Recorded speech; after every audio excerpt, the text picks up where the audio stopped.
প্রশাসনের লোক বললো যে তুমি একটু ইয়েতে যাইতে হবে, থানায় যাইতে হবে। আমি প্রশ্ন করলাম কেন, আমার আকামা আছে, সব কিছু আছে, আমি বৈধ। বললো যে তুমি ওইখানে যাইবা, হাতের চাপটা দিবা, তোমার আকামার নাম্বারটা দিচ্ছি, ক্লিয়ার আসতেছে না, নেট সমস্যা, অফিসে যাই হাতের চাপ দিবা, চলে আসবা। গেলাম, হাতের চাপ দেওয়ার সাথে সাথে ওরা সব ডিলিট করে ক্যান্সেল করে কইলো যে তুমি ক্যান্সেল, তোমার সব, তুমি চলে যাইতে হইব দেশে। এরপরে আমি বললাম যে আমার তো কপিলের সাথে মামলা চলে, কইলো যে ওইটা ভুলা যাও তুমি।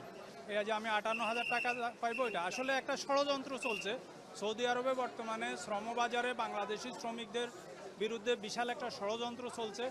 আর এই ষড়যন্ত্র রোখানোর জন্য বাংলাদেশের সর্বোচ্চ সর্বস্তর থেকে এটা চিন্তা করতে হবে। প্রধান উপদেষ্টা, মাননীয় প্রধান উপদেষ্টা, শ্রমমন্ত্রী এবং পররাষ্ট্রমন্ত্রী, এটা এটা তো আসলে আমরা পাও না, আমাদের ন্যায্য পাওনার জন্য আমরা আমাদের অধিকার নিয়ে কথা বলতে গেলেই সমস্যা।